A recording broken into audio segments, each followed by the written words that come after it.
Assalamu alaikum all. Can you hear my voice?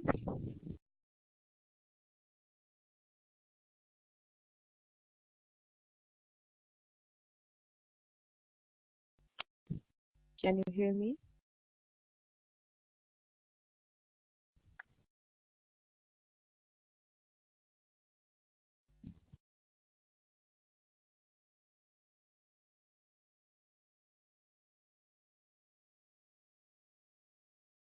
Yes, so we have started chapter number 15 this week, that is Broadband Wireless Access Networks. We have covered wireless broadband network.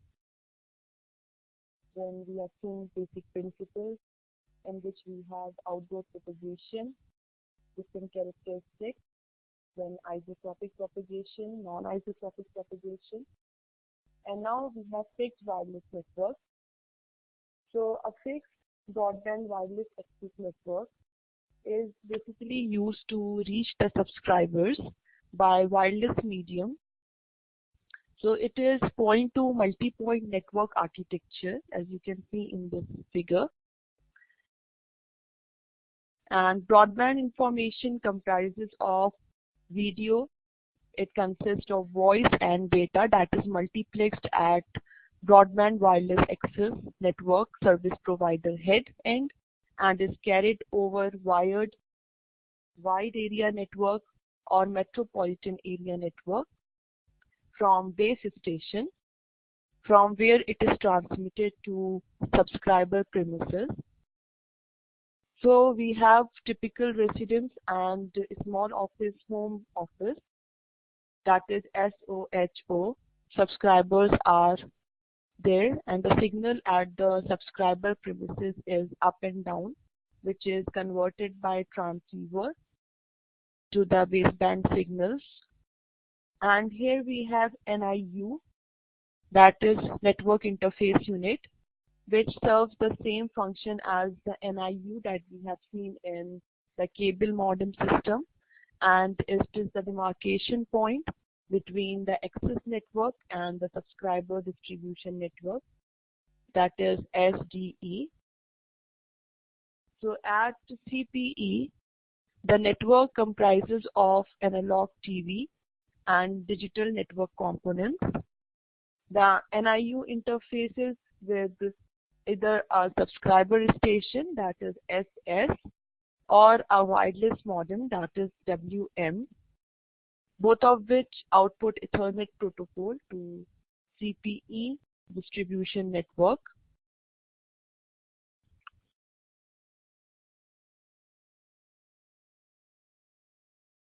Next, we have different types of fixed broadband wireless access networks, and one such network is MMDS. MMDS stands for multi-point, multi-channel distribution service, and it is based on point-to multi-point network architecture. It carries digital information. Well-developed cable access network standards are modified, and they are defined as DOCSIS, that is Data Over Cable Service Interface Specification. This thing we have discussed in the previous lecture.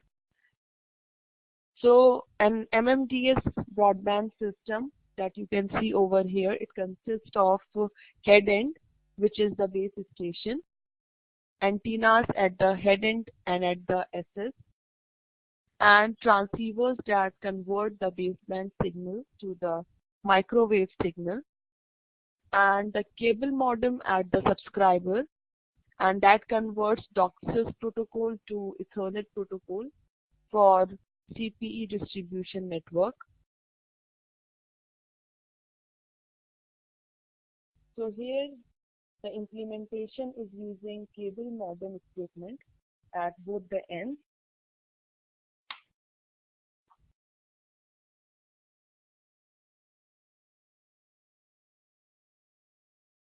Next we have LMDS, which stands for Local Multi-Point Distribution Service. It is the broadband access network that operates in the K-band spectrum, and the band is 20 to 40 gigahertz. There is no uniformity in the spectral allocation across, and FCC has allocated 27.5 to 29.5 gigahertz. The architecture of LMDS is same as that of MMDS, but its range is shorter than MMDS. It is about 5 kilometers, and it has base stations that are separated by about 10 kilometers as shown in this figure. So one reason for this limited range is due to the absorption of millimeter waves in LMDS spectrum by precipitation. So LMDS implementation involves cluster of cells with base station in each cell. So one of the base stations serves as the coordinating station, and it acts as the gateway to external networks. So in all fixed networks, inter-cell communication is done by using WAN or MAN, and base station to SS communication is TDM, that is time division multiplexing downstream, and TDMA upstream. So this point-to-point uplink connectivity is like other technologies like GPRS that are also used, and in such cases the SS and the protocol standards will be different.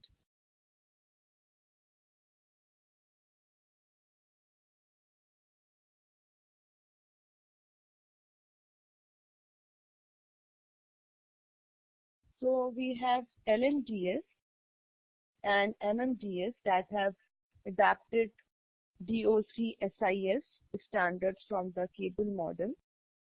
And as we have mentioned that the version of DOC-SIS, that is Data over Cable Standard Interface Specification, standards from the cable modem, is also known as DOC-SIS+.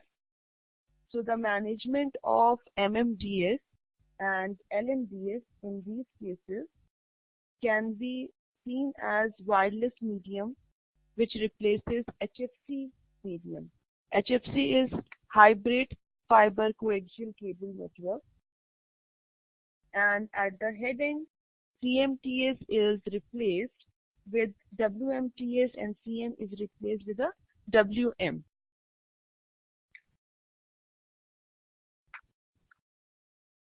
So a second major consideration in specifying DOC-SIS plus over DOC-SIS is impairment due to radio frequency, and the quality of service of wireless transmission is determined by signal to noise ratio, that is SNR, or carrier to noise ratio, that is CNR.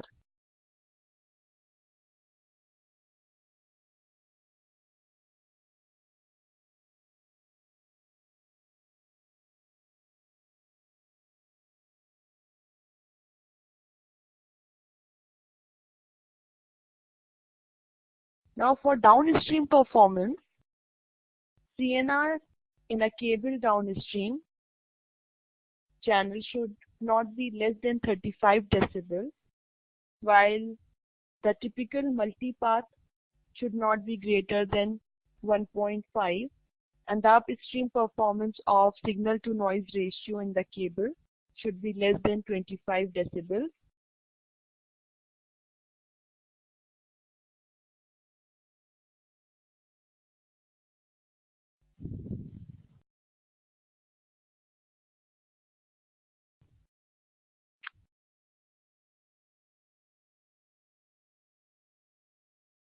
Next we have mobile wireless networks.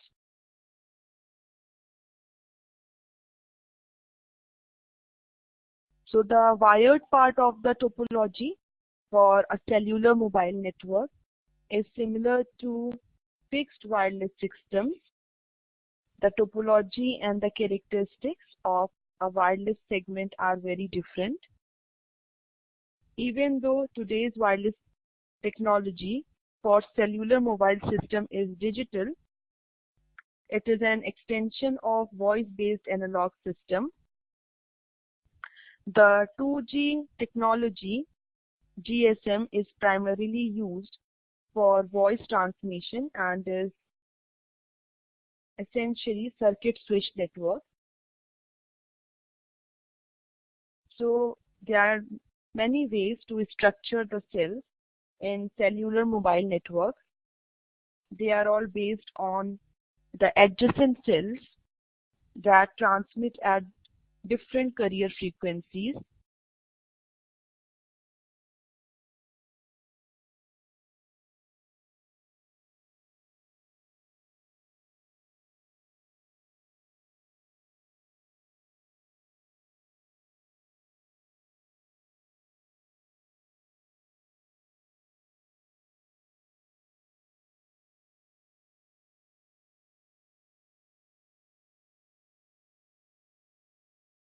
So each mobile node, that is MN, is associated with a home network, with a home agent.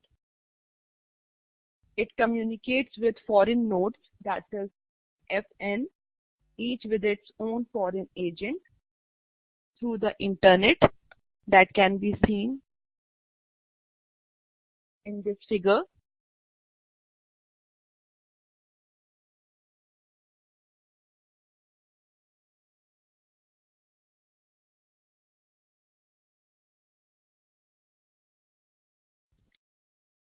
So each with its own foreign agent, that is FA, through the internet, which can be either WAN, wide area network, or MAN, that is metropolitan area network. So the MN, that is mobile node, in turn communicates with FN, that is foreign node, using its mobile agent, that is MA. And as MN transitions from one cell to the next, it is acquired by FA of the new cell. So FA gets authorization from MN's home node before information communication starts. So the management of 3G and 4G network is more complicated than a fixed wireless network, and some of the issues that are associated with the cellular mobile network management are like network architecture in a hierarchical LAN architecture. Then mobile computing unit has both hardware and software limitations. Then there is bandwidth limitation in reaching the mobile unit. Mobility of mobile unit has to be monitored and it has to be tracked.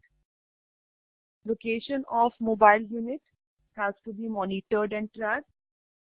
Resource management is complex. Power in the mobile has to be managed.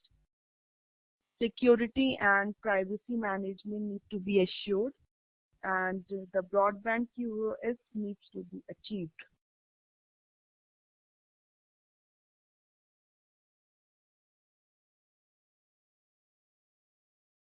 So most mobile cell providers currently use protocol in communicating with mobile units to make mobile network interoperable.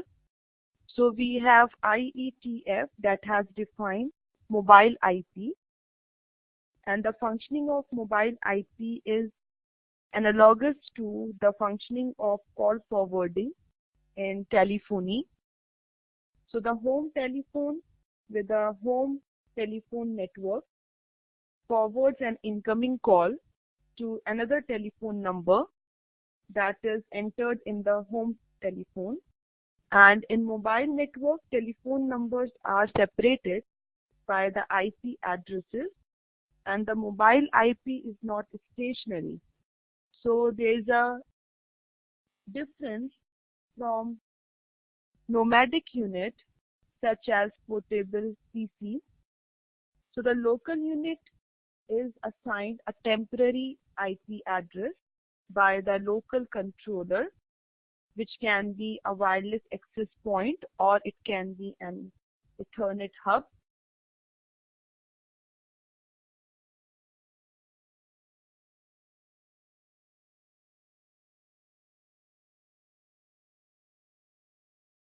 So a mobile IP uses two addresses, a fixed home address and a care of address that changes with the point of attachment. So there are three mobile IP functions performed by three mobile functional entities. They are mobile node, foreign node, and the home node. MN is a host or router that changes point of attachment from one network or subnet to another, and it has an embedded agent which does the discovery of an FA in FN, which is the second entity. The FN is a router in the mobile network that provides services to MN. The FA, after acquisition of MA, registers MN's location with HA in HN. So HN is a router on a mobile network that is the home network of MN.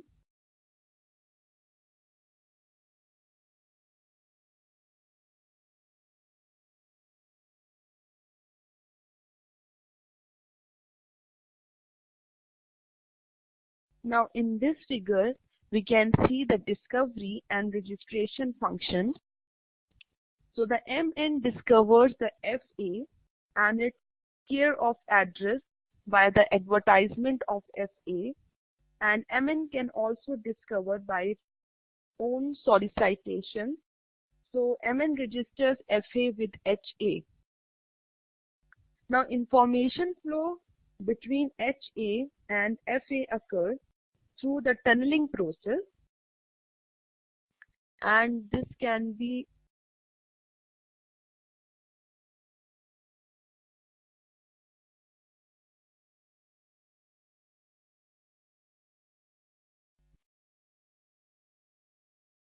an external source attempt to reach MN through HA, and MA is transparent to it, and the packet data unit from the external source contains source address, mobile address, and the payload.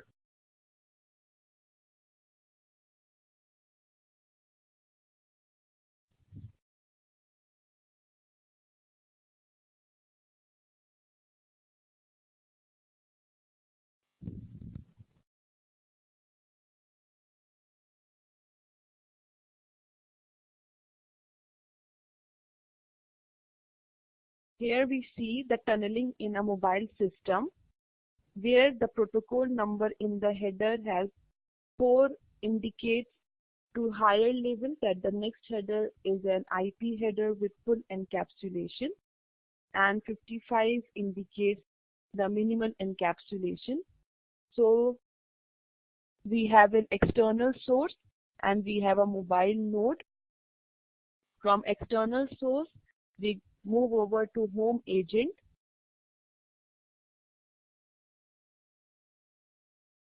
And from home agent, we move to foreign agent. And from foreign agent, we move to mobile node.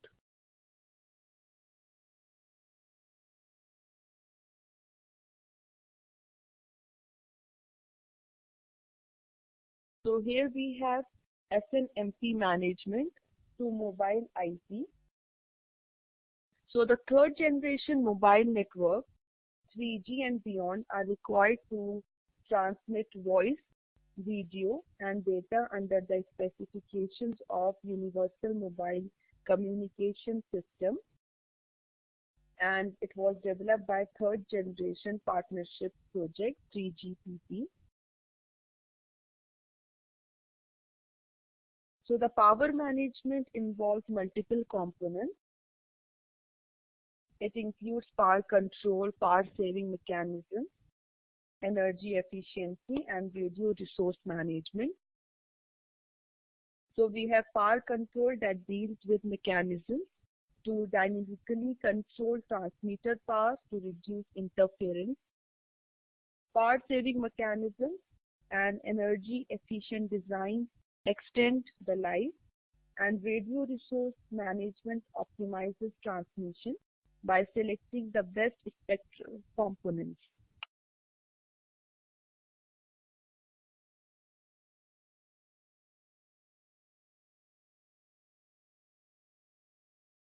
Now next we have security management, and we know that security is a major issue in mobile wireless communication. So security requirements for mobile wireless communication involve security in different parts of the network. It can be either wired or it can be wireless. So broadband communication system is based on digital communication technology that can be TDM or TDMA and CDMA. So air interface security is based on wireless application. So we have WAP, that is Wireless Application Protocol, and SSL, that is Secured Socket Shell. These are the two approaches that are commonly used for secured wireless communication. So SSL is used extensively in wired networks. WAP is common implementation in mobile wireless. It is based on Transport Layer Security Protocol, TLS, as you can see in this figure. It does the normal security functions, which include authentication, authorization, privacy, and address integrity.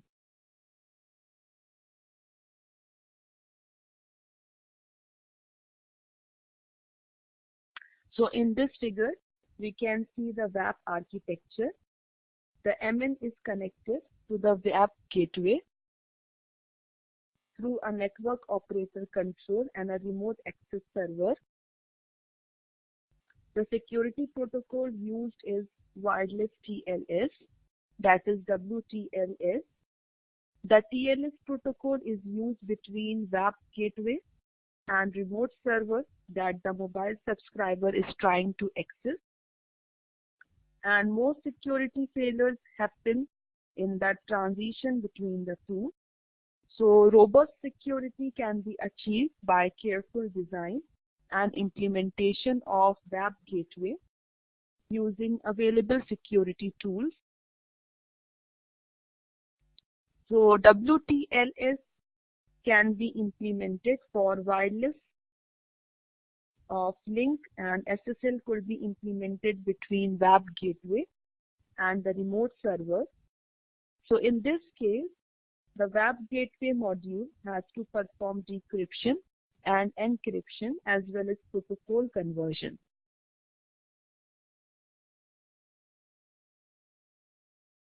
Now here we have 3GPP and 3GPP2, that is third generation partnership project, and they have plans to implement IP network.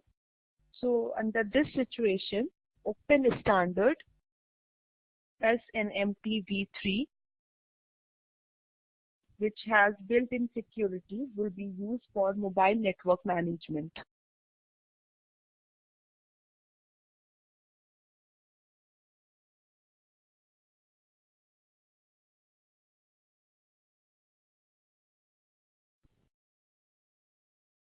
And finally, we have VSAT.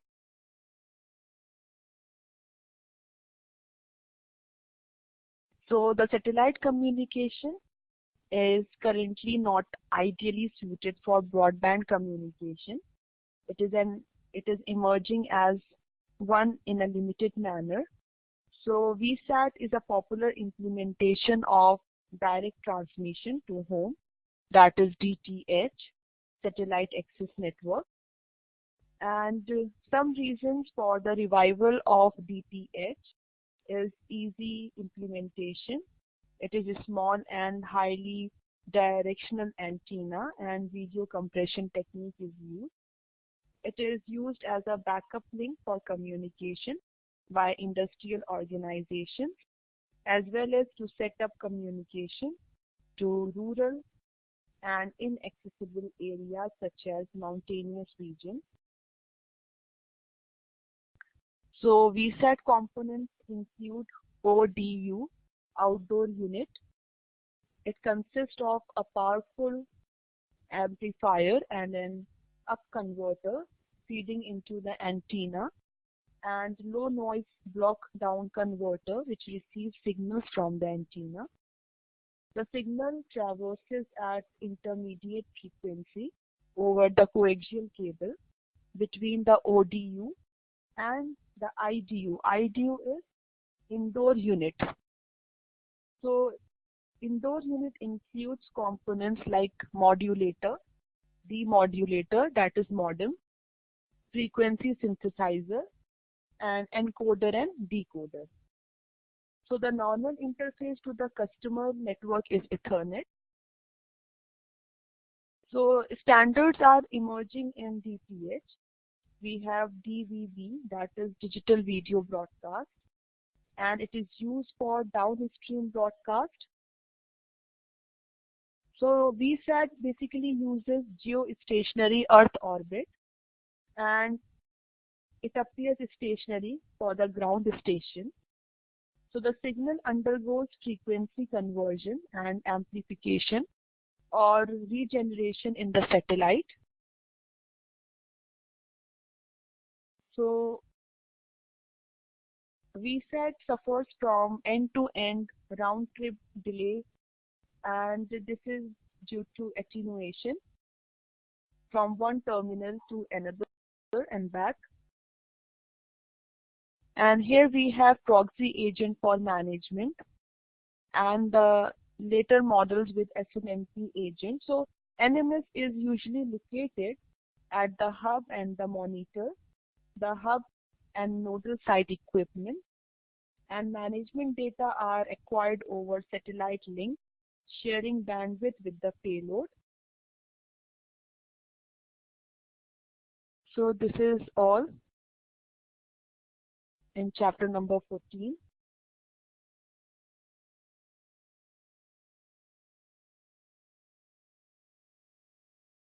We have discussed about broadband wireless access networks. We have seen the components of wireless access network. Then we discussed about MMDS, LMDS, IEEE 802.16, WiMAX networks, then mobile wireless networks, and VSAT network and management. So this is all in chapter number 14. If you have any question, you can ask. Yes, one more thing. It's regarding your assignment. Have you seen your fourth assignment? Have you seen fourth assignment uploaded on Blackboard?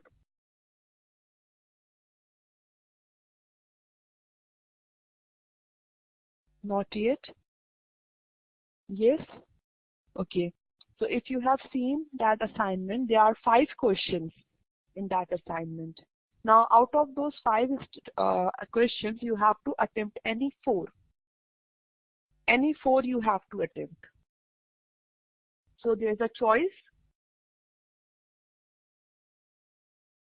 Out of 5 questions, you have to attempt any 4.